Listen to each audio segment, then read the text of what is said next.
நம்ம ஊர் ஸ்ரீதேவி அம்மன் தேர் திருவிழாவில் பெஸ்டி சார்பாக டீ ஸ்டால் போட்டிருந்தாங்க. அந்தியூர்லேருந்து வந்த ஒருத்தர் நம்மக்கிட்ட டீ தூள் வாங்கிட்டு போயிருந்தார். இப்போ அவர் தான் நம்மக்கிட்ட டீ தூள் வாங்கி ரீசேலராக சேல் பண்ணிட்டு இருக்காருங்க. அந்தியூரில் இருக்கிறவங்க யாராச்சும் இந்த வீடியோ பார்க்குறீங்கன்னா இவர்கிட்ட நம்ம டீ தூள் டைரெக்டாக கிடைக்கும், வாங்கிக்கலாங்க. இவருடைய ரீசேலர் ஜர்னி வீட்டுக்காக வாங்கினார் 10 பேக்கெட் சாம்பிள், அடுத்து 50 பேக்கெட் சாம்பிள், இப்போ 1/4 கிலோ 100 கிராம் பேக்கெட் வாங்கிட்டு போகிறாருங்க. பொருளுடைய தரம் நல்லா இருந்தால் மார்க்கெட்டிங் தானாகவே நடக்குங்க. சித்தி கோழி வளர்த்துற ஐடியாவில் இருந்ததுனால சந்தியக்கா வீட்டில் சும்மா இருந்த கூண்டை கொண்டு வந்து இறக்கி வச்சுட்டு போனாங்க. கொச்சின் ரீசெல்லர் ஆர்டர் வந்துருந்துச்சுங்க 15 கிலோ, ஏலக்காயும் ஸ்பெஷலும். அதை பேக் பண்ணிட்டுங்க. சேலம் ரீசெல்லர் ஸ்ட்ராங்கும் ஸ்பெஷலும் கேட்டிருந்தாங்க. அவரே பேக் பண்ணிப்பாரு. அதனால டீ தூள் மட்டும் பேக் பண்ணி உள்ள கவர் வச்சு அனுப்பிச்சிருங்க. நம்ம பெஸ்டி பிராண்டில் தான் அவங்க சேல் பண்ணுறாங்க.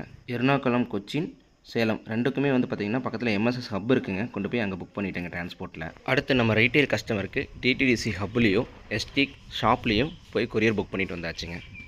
டச்லேயே இருங்க, சப்ஸ்கிரைப் பண்ணிக்கங்க. பாய்ங்க.